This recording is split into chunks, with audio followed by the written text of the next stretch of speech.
Tengo 82 años. Mi esposa tiene 81. Nos casamos hace 60 años este octubre. Y hay algo que nunca arreglamos. No fue una pelea. No fue una traición. Nada que pondrías en una demanda de divorcio. Nada que nuestros amigos reconocerían como un problema. La mayoría de la gente nos mira y ve algo que funcionó. 6 décadas, 3 hijos, 7 nietos, una casa pagada, un matrimonio que duró. Cuando nuestros amigos nos ven en la iglesia, en el supermercado, en los recitales de piano de nuestra nieta, ven la prueba de que se puede lograr. 60 años, todavía tomados de la mano cuando cruzamos la calle, todavía diciendo por favor y gracias, todavía vivos.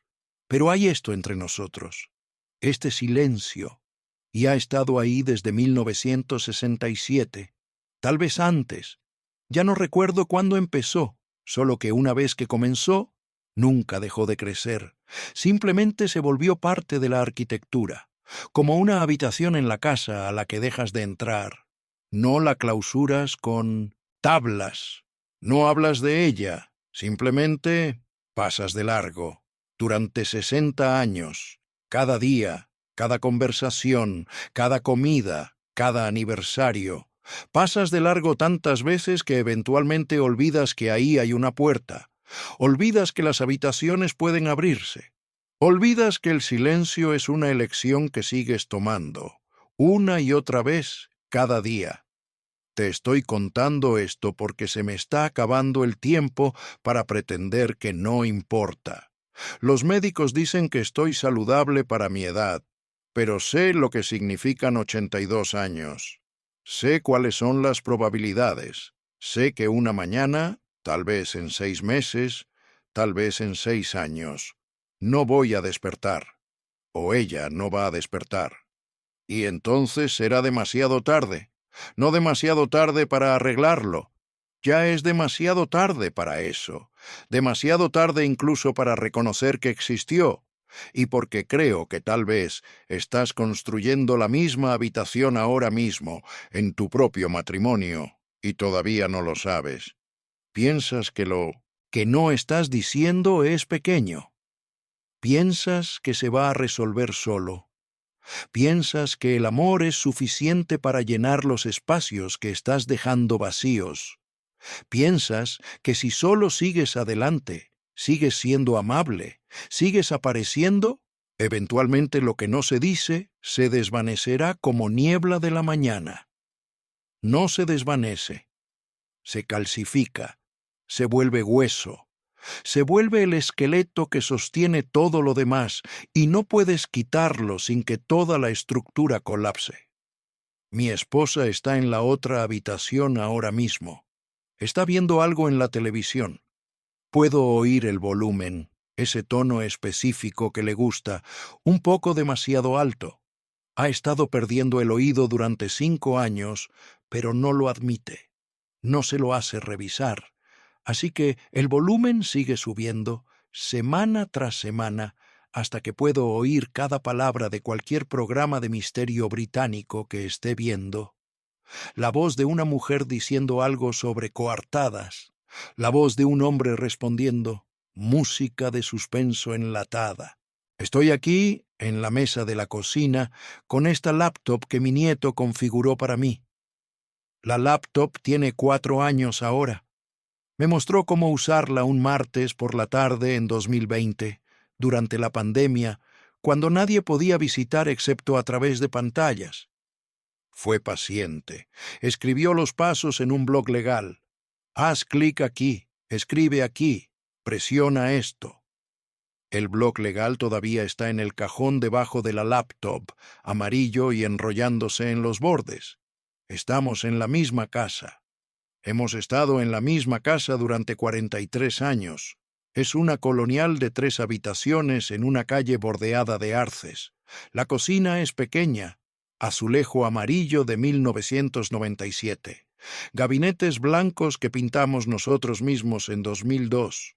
Hay una mancha de café en el mostrador cerca del fregadero que nunca salió del todo. La veo cada mañana. Conozco su forma exacta, la forma en que parece el estado de Florida si Florida hubiera sido dibujada por alguien que nunca vio un mapa. Pero no estamos juntos. No de la forma en que pudimos haber estado. Y lo que pasa es que no somos infelices. Eso es lo que hace esto tan difícil de explicar. Nos reímos a veces, risas pequeñas, nada que nos sacuda, nada que cambie nada, pero risas reales. Ella hace un chiste sobre el gato del vecino. Yo hago un chiste sobre la forma en que el presentador de noticias pronuncia Illinois. Tenemos rutinas. Café a las 6:30, desayuno a las 7, el crucigrama los domingos. Ella hace las pistas horizontales. Yo hago las verticales. Lo hemos estado haciendo así desde 1982. Somos amables el uno con el otro. Saco la basura sin que me lo pidan. Ella dobla mis camisas de la forma que me gusta. Si vinieras a cenar y la gente viene, a veces, nuestra hija y su esposo, nuestro hijo y sus hijos, pensarías que estamos bien. Probablemente nos envidiarías. 60 años. Todavía juntos, todavía de pie, todavía capaces de terminar las frases del otro, aunque generalmente no nos molestamos. Pero estar de pie no es lo mismo que vivir. Y terminar las frases del otro no es lo mismo que decir algo verdadero. Hay un cuaderno azul en el cajón detrás de mí.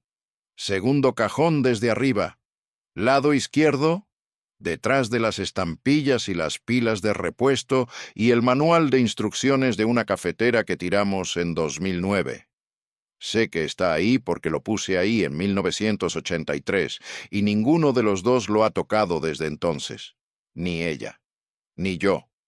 Ha estado en ese cajón durante 41 años, a través de 4 renovaciones de cocina, a través de los años cuando los niños rebuscaban buscando tijeras o cinta adhesiva, a través de incontables limpiezas de primavera, a través de esa inundación en 1994, cuando el agua subió por el sótano y tuvimos que mover todo.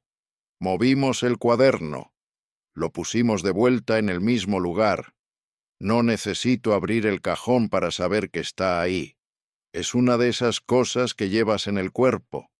El peso de lo que no dijiste, la forma en que puedes sentirlo detrás de ti, siempre, como una presencia en una habitación hacia la que no puedes voltear lo suficientemente rápido para ver. El cuaderno es pequeño, tal vez 5 por 7 pulgadas, cubierta de tela azul, del tipo con esquinas redondeadas. Hay un marcador de cinta adjunto a la encuadernación, también azul, un tono más oscuro. El tipo de cuaderno que compras en una librería cuando quieres algo que se vea importante. Intencional. El tipo de cuaderno que dice, lo que va aquí adentro importa. Ella me dio ese cuaderno la semana después de que regresamos del funeral de mi padre.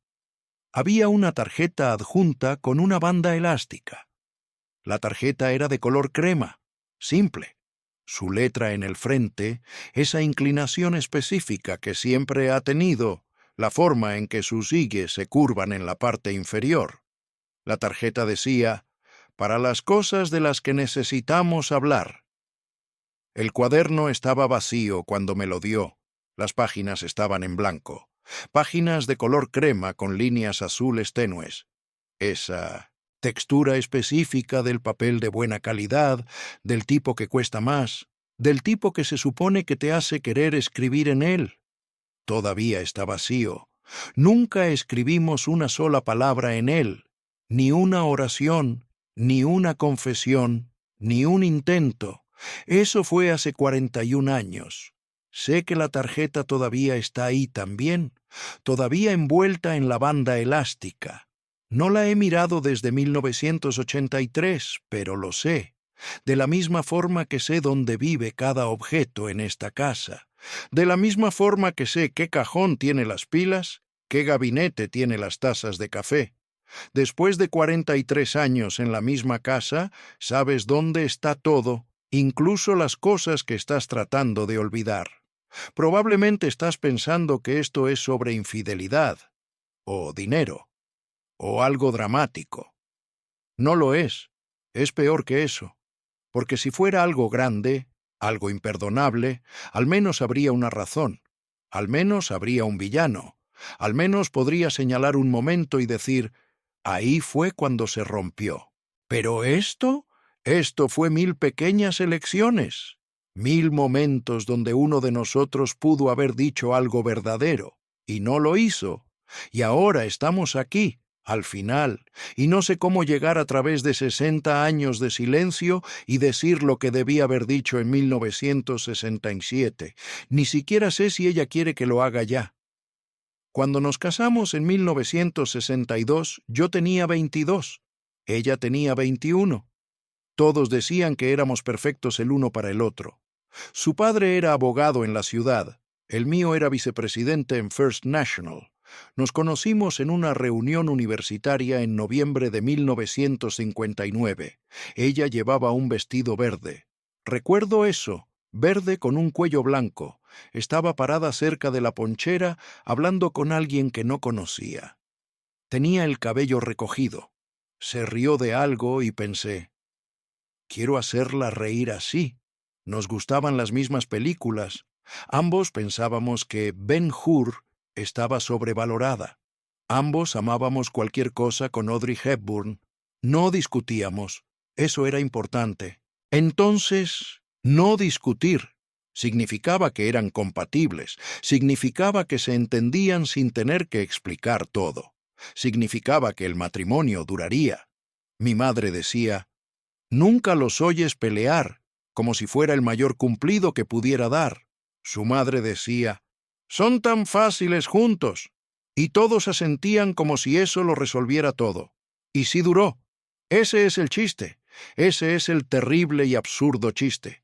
Hicimos todo bien, según cualquier medida que alguien hubiera usado en 1962, y aún así terminamos aquí. La boda fue en octubre. 13 de octubre de 1962. Un sábado. Iglesia St. Catherine en Maple Avenue.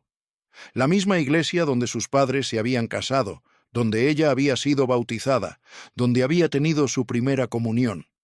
240 invitados. Recuerdo el número porque teníamos que pagar por persona, y mi padre se quejó del costo. No en serio, solo de la forma en que los padres se quejaban entonces, como si fuera esperado.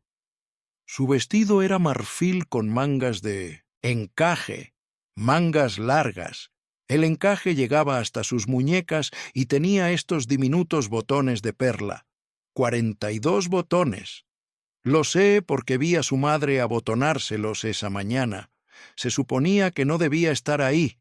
Es mala suerte ver a la novia antes de la ceremonia, pero su madre había llamado a mi habitación del hotel en pánico porque la costurera no había aparecido y alguien necesitaba ayudar con el velo. Así que me quedé parado en la entrada de la habitación de la novia sin mirarla directamente, mirando las manos de su madre trabajando esos diminutos botones, y los conté. 42. Uno por cada año que habíamos estado vivos en ese momento, aunque no lo pensé de esa forma entonces. Usé los gemelos de mi padre, de oro con sus iniciales grabadas, H. W. Harold James Walsh. Los había usado en su boda. Su padre los había usado en la suya. Hubo todo un discurso que me dio la noche anterior sobre tradición, sobre llevar las cosas hacia adelante, sobre convertirse en un hombre que provee y protege. Asentí durante todo eso. Estaba pensando en la hipoteca que necesitaríamos, en el trabajo en el banco que me esperaba el lunes, en la vida que estaba por comenzar, que se sentía tanto exactamente correcta como completamente equivocada de una forma que no podía articular. Pasamos la luna de miel en Cape Cod. Una semana en una pequeña posada en Chatham, contraventanas blancas, puerta azul. Vista del agua desde la ventana del dormitorio. Fuimos felices. Sé que fuimos felices. Hay una foto de ese viaje, ambos en la playa, entrecerrados al sol, tomados de la mano. Mi cabello está corto, corte reglamentario, así lo llamaban. Ella lleva un traje de baño amarillo con un cubre todo blanco. Nos vemos jóvenes, nos vemos posibles, nos vemos como personas que realmente podrían resolverlo. Pero ya había algo que no estaba diciendo. Incluso entonces, incluso en nuestra luna de miel, incluso en esa semana perfecta, cuando todo debería haber sido simple, era sobre mi trabajo. El trabajo que me esperaba el lunes por la mañana después de la luna de miel. First National Bank, 7º piso. Departamento de préstamos comerciales. Mi padre lo había arreglado. Había hecho llamadas. Había hablado con personas. Me lo había presentado en agosto como si fuera un regalo. Moví algunos hilos, había dicho. Te están esperando en octubre, después de la boda, después de que hayas tenido tiempo de establecerte. Su padre pensó que era perfecto. Lo había dicho en la cena de ensayo. Se paró con su vaso de whisky y dijo: «Estoy orgulloso de dar la bienvenida a un joven con un futuro tan sólido a nuestra familia». Todos habían aplaudido. Su madre se había emocionado. Mi padre había resplandecido. Pero yo lo odiaba. Odiaba todo al respecto antes incluso de empezar. Odiaba la idea del trayecto, 40 minutos en el tren, parado con un traje de lana, leyendo el mismo periódico que todos los demás hombres con traje de lana. Odiaba las luces fluorescentes que sabía que estarían ahí. Odiaba lo pequeño de todo, la previsibilidad, la forma en que podía ver toda mi vida trazada frente a mí. Ascensos cada 5 años, un reloj de oro al jubilarse, una pensión, un funeral donde la gente diría que fui dedicado y confiable, pero nada más. Quería enseñar, historia, me había especializado en eso. No porque mi padre lo sugiriera, no porque fuera práctico, sino porque lo amaba. Amaba la forma en que un buen profesor de historia podía hacer que hace 100 años se sintiera como ayer. Amaba las fuentes primarias, cartas reales, diarios reales, la letra de personas que habían estado muertas durante siglos. Amaba los argumentos, las interpretaciones, la forma en que 5 historiadores podían mirar el mismo evento y salir con 5 verdades diferentes. Había tenido un profesor en la universidad, el doctor Morrison, que enseñaba historia de la guerra civil. Tenía tal vez 50 años. Vivía en Minones, en una casa pequeña cerca del campus. Conducía un Studebaker viejo. Hacía probablemente 1/3 de lo que hacía mi padre, pero cuando hablaba de Gettysburg, del primer día de batalla, de cómo Buford sostuvo McPherson Ridge con caballería desmontada, sus ojos se iluminaban como si hubiera estado ahí, como si lo hubiera visto, como si importara más que cualquier cosa en el presente. Eso es lo que quería, pasar mi vida con algo que importara, despertar emocionado por ir a trabajar en lugar de temerlo, hacer algo que se sintiera como si tuviera significado más allá de un cheque de pago. Pero enseñar no pagaba como la banca. Enseñar no era serio. Enseñar no era lo que un hombre hacía cuando tenía una esposa que mantener, cuando habría niños pronto, cuando había que pensar en una hipoteca y pagos de auto y cuentas médicas y fondos universitarios y todas las otras cosas que mi padre seguía recordándome. Puedes amar la historia los fines de semana, había dicho. Puedes leer todos los libros que quieras, pero necesitas seguridad, necesitas algo estable.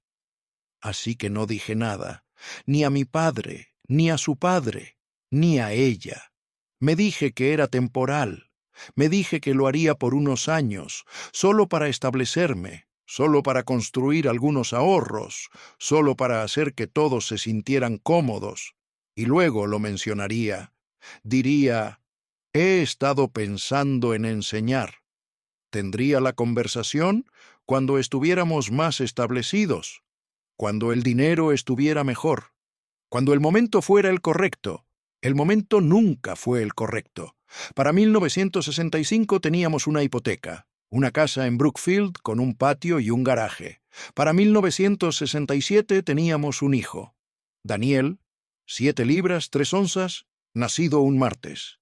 Me tomé 2 días libres del trabajo. Para 1970 me habían ascendido 2 veces, gerente asistente, luego gerente asistente senior. El salario era bueno, mejor que bueno. Podíamos darnos el lujo de cosas, un auto nuevo cada 3 años, una casa más grande en 1972, vacaciones en Florida. No podía alejarme de eso. Hubiera sido egoísta, imprudente, irresponsable. ¿Qué tipo de hombre tira la estabilidad por un sueño que probablemente no funcionaría de todos modos? ¿Qué tipo de esposo hace eso? ¿Qué tipo de padre? Así que me quedé, y ella nunca me preguntó si era feliz, ni una vez. No la culpo por eso. Yo tampoco le pregunté a ella. Así es como funciona. Construyes una vida sobre suposiciones. Supones que la otra persona está bien porque no se está quejando.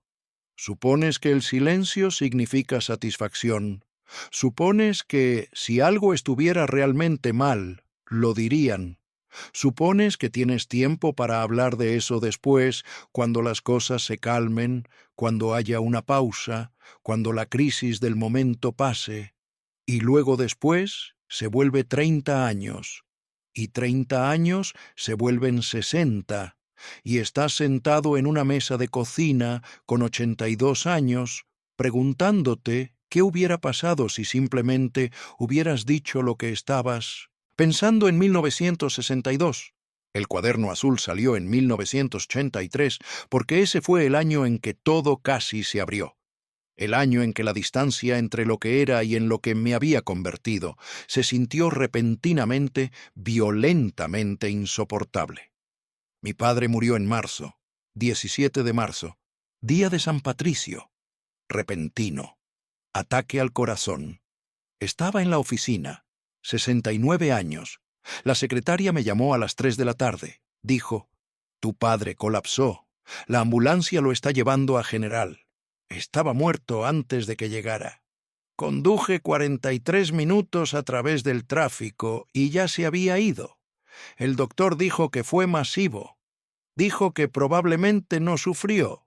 Dijo estas cosas como si fueran consuelo.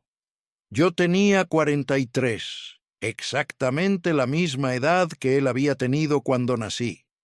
Eso no se me había ocurrido hasta que estuve parado en la sala de espera de emergencias, sosteniendo la pequeña bolsa de plástico con su billetera y sus llaves y el rollo de antiácidos que siempre tenía en el bolsillo. 43, misma edad.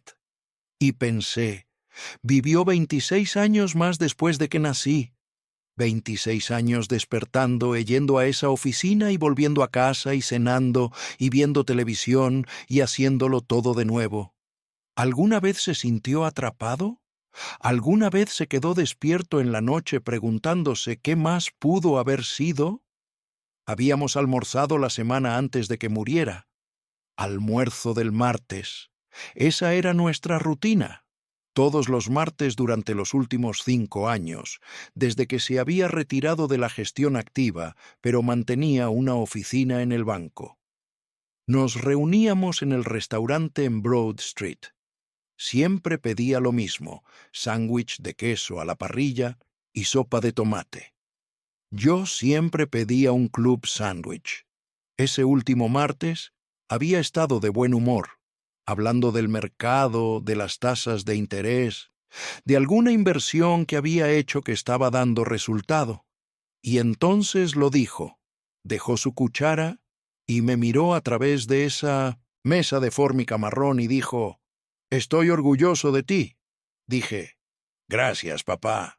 Dijo, «Lo digo en serio, la carrera, la estabilidad, la forma en que has proveído para tu familia, lo hiciste bien. Hiciste lo que yo hice. pero mejor. Había sonreído entonces, esa sonrisa específica que tenía, no cálida exactamente, pero satisfecha, como mirar un proyecto que había resultado bien, y asentí. Le agradecí. No le dije que había pasado 21 años haciendo algo que no quería hacer, porque tenía demasiado miedo de decepcionarlo. No le dije que cada mañana, cuando me ponía ese traje y me subía a ese tren, sentía que estaba enterrando alguna parte de mí más y más profundo hasta que ya ni siquiera podía recordar cómo se sentía querer algo diferente. Solo dije, aprendí del mejor. Había pagado el almuerzo, dejó una buena propina, me estrechó la mano en el estacionamiento, dijo, «Te veo el próximo martes». No hubo próximo martes. En el funeral me paré al frente de la iglesia y di el elogio. Lo había escrito la noche anterior, sentado en la mesa de la cocina con mi esposa trayéndome café. Hablé de su dedicación, su ética de trabajo, su sacrificio, su compromiso con su familia. Dije todas las cosas correctas. Usé las palabras que la gente espera en los funerales: pilar de la comunidad, esposo devoto, padre amoroso. La gente asintió. Algunos lloraron. Después, una docena de personas se me acercaron y dijeron, «Eso fue hermoso», o «Él hubiera estado tan orgulloso». Y todo el tiempo estaba pensando, nunca lo conocí. No realmente. Nunca hablamos de nada que importara. Hablábamos de mercados y tasas de interés y qué necesitaba arreglarse en la casa y cómo andaba el auto. Hablábamos de resultados deportivos y clima y política de esa forma abstracta donde realmente no estás diciendo nada. Pero nunca hablamos de miedo o duda o si éramos felices. Nunca hablamos de si la vida que habíamos elegido era la vida que realmente queríamos. Y ahora se había ido, y nunca tendría la oportunidad. Nunca podría preguntarle, ¿te sentiste así también? ¿Alguna vez quisiste ser alguien más?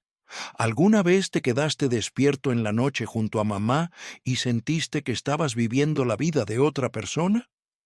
Después, de vuelta en la casa, vino gente. Trajeron cacerolas. Dijeron cosas amables. Mi madre estaba en la sala aceptando condolencias, viéndose pequeña y vieja de una forma que nunca había visto antes. Mi esposa estaba ayudando en la cocina. Mis hijos estaban ahí.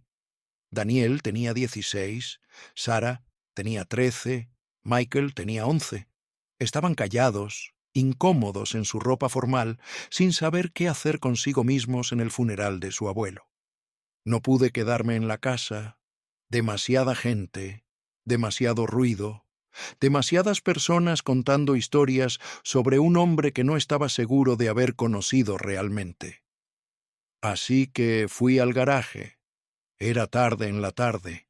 El sol de primavera entraba por la ventana en ángulo.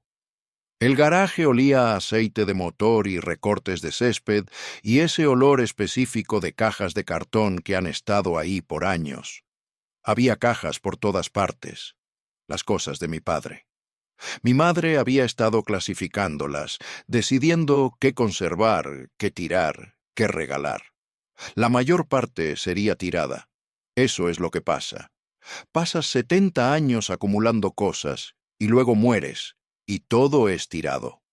Estaba parado ahí, mirando una caja con sus herramientas viejas, algunas de ellas las herramientas de su padre, un martillo con mango de madera, desgastado por décadas de uso, un juego de destornilladores en un estuche de cuero, un nivel, una escuadra.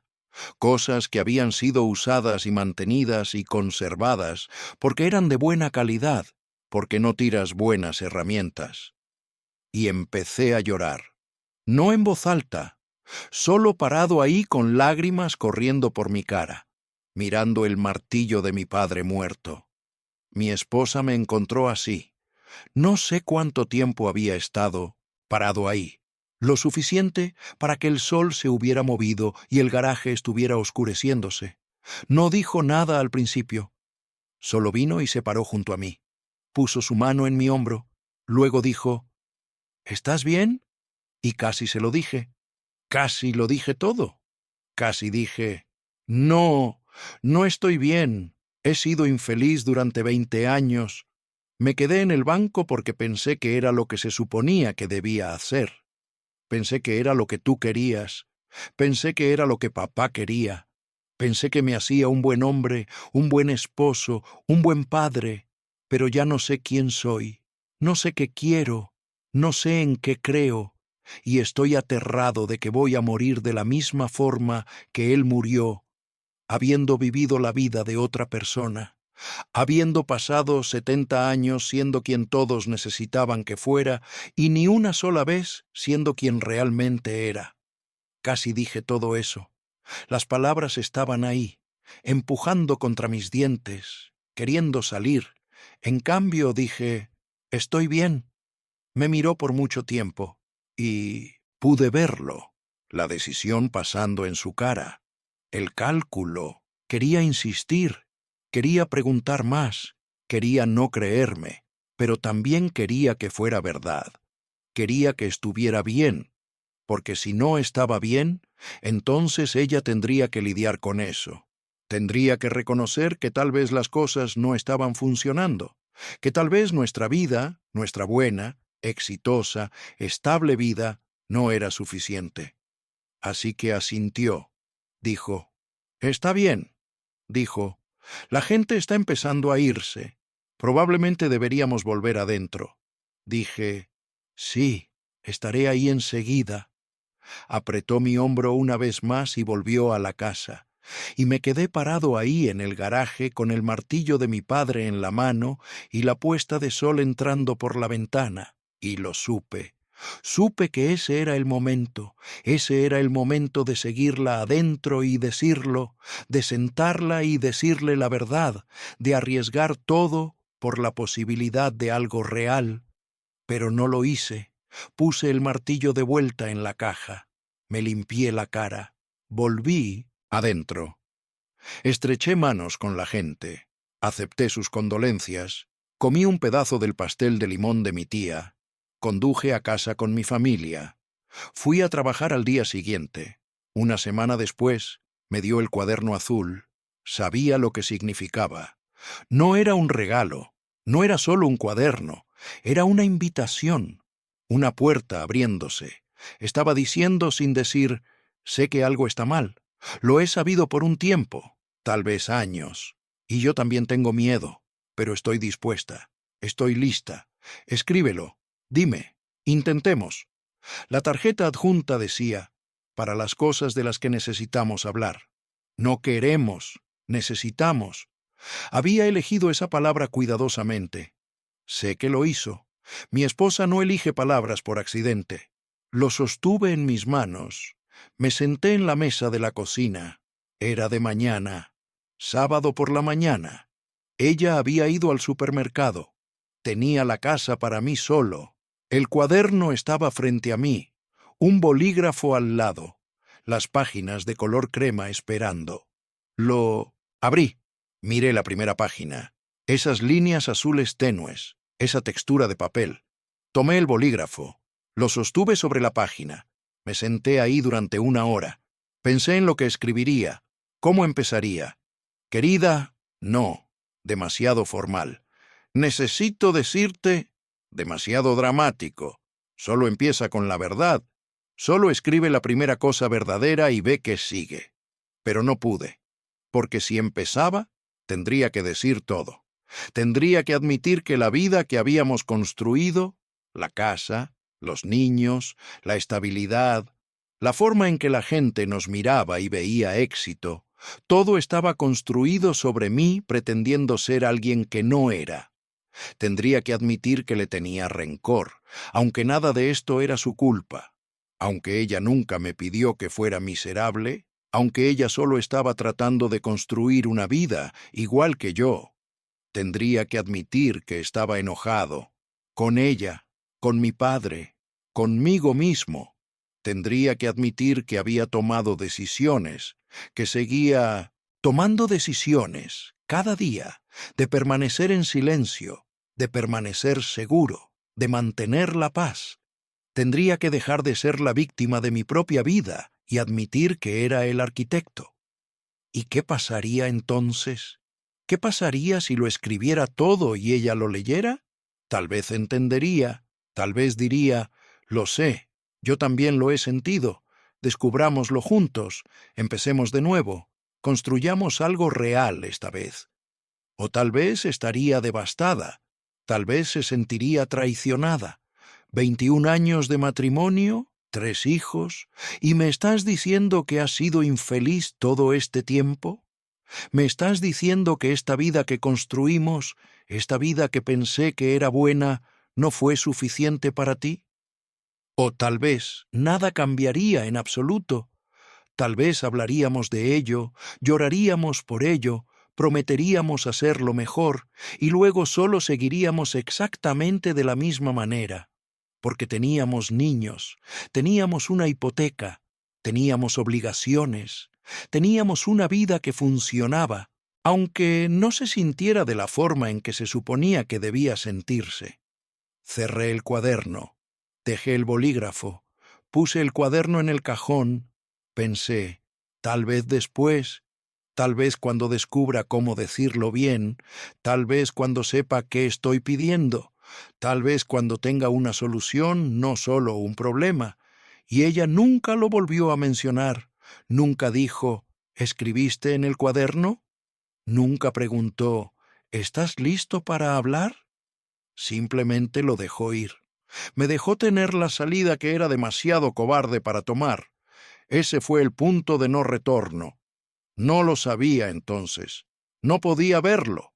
Pero ese fue el momento. No cuando elegí el banco en 1962. No cuando me quedé callado en el funeral de mi padre. Ese momento. Cuando ella me dio el cuaderno y elegí no llenarlo. Porque después de eso no podíamos pretender que no lo sabíamos. El silencio se volvió intencional, se volvió una elección que ambos estábamos tomando. Ya no estábamos solo evitando la conversación. Estábamos protegiéndonos activamente de ella, estábamos construyendo muros en lugar de puentes, y cada año que pasaba, los muros se hacían más altos, la distancia se hacía más amplia, hasta que ya no podíamos vernos el uno al otro, aunque estábamos viviendo en la misma casa. En 1987, nuestra hija nos dijo que iba a dejar la escuela de leyes. Quería ser fotógrafa. Mi esposa estaba devastada. Había imaginado una hija abogada, exitosa, segura, respetable. Estábamos en la cocina. Nuestra hija acababa de irse. Mi esposa estaba llorando. No en voz alta, solo lágrimas silenciosas corriendo por su cara. Dijo, «No entiendo. Tenía todo planeado. ¿Por qué lo tiraría todo?» Y quería decir, porque es más valiente de lo que fui yo, porque está eligiéndose a sí misma en lugar de lo que queremos, porque no va a pasar 60 años preguntándose qué hubiera pasado si hubiera sido honesta. Pero no dije eso. Dije, ella lo resolverá. Mi esposa me miró, y pude ver la pregunta formándose, pero no la hizo. Solo se limpió la cara y empezó a hacer la cena. Nuestra hija tiene 57 ahora. Es una fotógrafa exitosa. Es feliz. Tomó la decisión correcta. Pero mi esposa y yo nunca hablamos de por qué le dolió tanto, o por qué defendí a nuestra hija cuando nunca me defendí a mí mismo. En 1996, la madre de mi esposa murió. Estábamos en el hospital cuando pasó. Mi esposa estaba sosteniendo su mano. Yo estaba parado junto a la ventana.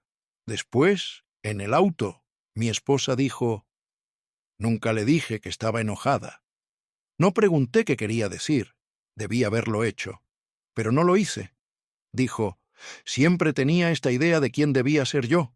Y yo simplemente seguí la corriente, incluso cuando me hacía miserable. Y ahora se fue, y nunca se lo dije». Podía sentirlo. La apertura, la oportunidad de decir, «Lo sé» Yo hice lo mismo. Ambos lo hemos estado haciendo, el uno al otro, durante 30 años. Pero estaba conduciendo. Mantuve mis ojos en el camino. Dije, ella sabía que la amabas. Mi esposa asintió. Miró por la ventana, y el momento pasó. Eso fue en 1996. Habíamos estado casados 34 años en ese momento. Nos quedaban 28 años, y lo dejamos pasar. En 2003, nuestro hijo menor sugirió que viéramos a un terapeuta. Tenía 31 años. Acababa de divorciarse. Dijo que la terapia le había ayudado a entender cosas sobre sí mismo, sobre patrones. Dijo, tú y mamá deberían intentarlo. Me reí. Dije, estamos bien. Hemos estado casados 41 años. Dijo, eso no es lo mismo que ser feliz. No respondí, porque tenía razón y porque no quería que la tuviera. Mi esposa y yo hablamos de eso esa noche. Nos estábamos preparando para dormir. Ella se estaba poniendo crema en las manos. Dijo, ¿crees que deberíamos ir? Dije, ¿crees que lo necesitamos? Dijo, no lo sé. Dije, hemos llegado hasta aquí. Asintió, apagó la luz. Nos fuimos a dormir. Nunca fuimos a terapia. Pienso mucho en esa conversación ahora, porque esa fue la última vez que cualquiera de nosotros reconoció que algo estaba mal. Después de eso, simplemente dejamos de intentar, no de una forma dramática. No peleamos, no nos volvimos fríos, simplemente nos acomodamos en ello. El silencio se volvió normal, esperado, seguro. Nos jubilamos en 2005. Habíamos hablado de viajar, ver el mundo, hacer todas las cosas que habíamos postergado, pero cuando llegó el momento, no fuimos a ningún lado. Solo nos quedamos en casa. Lo intentamos una vez, en 2007. Reservamos un viaje a Italia, 2 semanas, Florencia, Roma, Venecia, todos los lugares de los que habíamos hablado durante años. El viaje estuvo bien, los hoteles fueron agradables, la comida fue buena, vimos el Coliseo, tomamos un paseo en góndola, tenemos fotos. Pero todo el tiempo seguía pensando, somos extraños, somos 2 personas que han estado casadas durante 45 años, y somos extraños. Hubo un momento en 1900, Florencia. Estábamos sentados en un café en la Piazza de la Signoria. El sol se estaba poniendo. Todo era dorado. Ella estaba mirando la estatua de David, y pensé, este es el momento, este es el momento. Solo di algo. Dile que estás solo. Dile que la extrañas, aunque esté sentada justo a tu lado. Pero entonces el mesero vino, y pedí otra copa de vino, y el momento se disolvió. En el avión de regreso dijo, «Eso fue agradable». Dije, «Sí». Dijo, «Deberíamos hacerlo de nuevo». Nunca lo hicimos. Nuestro hijo, el que sugirió terapia, vino a visitarnos el mes pasado. Tiene 54 ahora, casado de nuevo. Feliz, creo. Estábamos tomando café. Mi esposa estaba en el jardín. Dijo, ¿puedo preguntarte algo? Dije, claro. Dijo, ¿tú y mamá están bien? Dije, por supuesto. ¿Por qué? Dijo, no lo sé. Solo parecen distantes, como si fueran compañeros de cuarto, no esposos. No respondí de inmediato, porque había dicho la cosa que había estado pensando durante décadas, pero nunca dije en voz alta. Finalmente dije, hemos estado casados mucho tiempo. Dijo, eso no es una respuesta, papá. Dije, es la única que tengo. Me miró, y pude ver la decepción. No enojo, solo tristeza, como si hubiera dado cuenta de algo sobre mí que deseaba no haber hecho.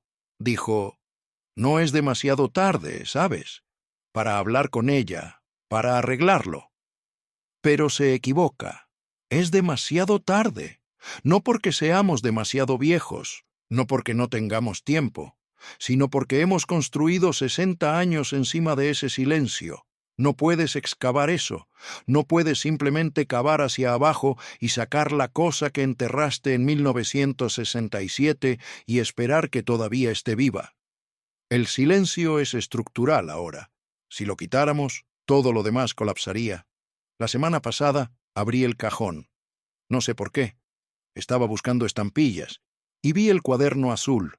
Todavía ahí. Todavía envuelto en la banda elástica que ella le puso en 1983. Lo saqué. Me senté en la mesa. Lo abrí. Las páginas estaban amarillentas, pero todavía en blanco. Pensé en escribir algo. Finalmente, después de 41 años, solo una oración, una cosa verdadera, pero no sabía por dónde empezar, y no sabía si ella lo leería si lo hiciera. Así que lo puse de vuelta en el cajón. Ella entró a la cocina unos minutos después. Dijo, «¿Qué estás haciendo?» Dije, «Nada, solo buscando estampillas». Asintió. Abrió el refrigerador. Dijo, «¿Quieres pollo para la cena?» Dije, «Claro». Y eso fue todo. Hemos estado casados 60 años, y eso es lo mejor que podemos hacer. Nuestra vida está bien. No somos miserables. Vemos televisión juntos, comemos juntos, vamos a citas médicas juntos, visitamos a los nietos juntos, somos funcionales, educados, considerados, pero no estamos conectados. No realmente. Somos dos personas que han compartido una casa y una vida durante 6 décadas, pero no nos conocemos. No las partes reales, no las partes que hemos estado escondiendo. No sé si ella es feliz. Nunca le he preguntado. Ella no sabe si yo soy feliz. Nunca me ha preguntado. Tal vez ella tiene su propia versión del cuaderno azul, sus propias cosas que no dijo, sus propios arrepentimientos que carga en silencio. Tal vez ambos estamos haciendo esto. Ambos protegiéndonos, ambos pretendiendo que el silencio es lo mismo que paz. No lo sé. Nunca hemos hablado de eso. La gente nos pregunta el secreto de 60 años de matrimonio. Lo preguntan en fiestas, en cenas familiares, en el supermercado. Lo preguntan como si tuviéramos alguna sabiduría, alguna fórmula. Generalmente digo algo sobre compromiso, sobre paciencia, sobre elegir tus batallas. Mi esposa generalmente sonríe y dice, «Solo tuvimos suerte». Pero eso no es verdad. No hay secreto. Simplemente nunca nos fuimos. Eso es todo. Nos quedamos en la misma casa, en el mismo matrimonio, con el mismo silencio, durante 60 años. Y todos piensan que eso es éxito. Tal vez lo es. Ya no lo sé. Solía pensar que el amor era suficiente, que si amabas a alguien realmente lo amabas, podías construir una vida juntos, podías enfrentar cualquier cosa, podías ser feliz, pero el amor no es suficiente. No si no eres honesto, no si te estás escondiendo, no si estás construyendo una vida encima de todas las cosas que tienes demasiado miedo de decir. Nos amábamos. Creo que todavía lo hacemos, pero nunca nos conocimos. No realmente, porque para conocer a alguien tienes que dejar que te vean. El verdadero tú. Las partes de las que te avergüenzas, las partes que no tienen sentido, las partes que desearías que fueran diferentes, y nunca hicimos eso. Nos mostramos las partes aceptables, las partes que encajaban en los roles que se suponía que debíamos desempeñar: esposo, esposa, proveedor, ama de casa, padres, abuelos. Pero las partes reales, las partes solitarias, las partes confundidas, las partes que estaban gritando por algo diferente, las mantuvimos escondidas durante 60 años. Tengo 82 años, no sé cuánto tiempo me queda, tal vez unos años, tal vez menos, y estoy sentado aquí, en esta cocina, en esta casa, con esta mujer con la que he estado casado durante 60 años, y estoy más solo de lo que nunca he estado. No porque ella sea cruel, no porque no le importe, sino porque construimos esta vida juntos sobre una base de cosas que no dijimos. Y ahora la casa está en pie, pero está vacía. Puedo oírla en la otra habitación, riéndose de algo en la televisión. Tiene una buena risa. Siempre he amado su risa, pero no puedo recordar la última vez que la hice reír. No puedo recordar la última vez que hablamos de algo que importara. No puedo recordar la última vez que sentí que estábamos en esto juntos, en lugar de solo uno al lado del otro. El cuaderno azul todavía está en el cajón. Probablemente se quedará ahí hasta que uno de nosotros muera. Y luego los niños lo encontrarán cuando estén limpiando la casa. Y lo abrirán. Y verán las páginas en blanco. Y probablemente pensarán que era solo un cuaderno viejo que nunca usamos. No sabrán qué significaba. No sabrán qué representaba. No sabrán que sus padres pasaron 60 años casados el uno con el otro y 60 años solos. A veces me pregunto qué hubiera pasado si lo hubiera llenado. Si hubiera escrito lo que debía haber dicho en 1967, o 1983, o 1996, o 2003, tal vez nada hubiera cambiado. Tal vez el silencio ya era demasiado profundo. Tal vez ya estábamos demasiado lejos. O tal vez todo hubiera sido diferente. Tal vez hubiéramos peleado. Tal vez hubiera sido doloroso. Tal vez hubiéramos tenido que reconstruir todo desde cero. Pero tal vez nos hubiéramos conocido, realmente conocido. Tal vez hubiéramos sido felices. No lo sé. Nunca lo sabré, porque no llené el cuaderno. Elegí seguridad sobre verdad. Elegí comodidad sobre conexión. Elegí 60 años de silencio sobre una conversación difícil. Y ahora estoy aquí. Al final, sin nada más que hacer que sentarme con la elección que tomé. Mi esposa está llamando desde la otra habitación. La cena está lista. Iré ahí. Nos sentaremos a la mesa. Comeremos pollo. Hablaremos del clima, de lo que están haciendo los nietos, de lo que vimos en televisión anoche. Seremos educados, amables, funcionales, y luego limpiaremos, y veremos más televisión, y nos iremos a la cama, y mañana lo haremos de nuevo. Y al día siguiente, y al día siguiente, por los días que nos queden, juntos, pero no realmente. El cuaderno azul todavía está en el cajón detrás de mí, todavía está vacío, se quedará así.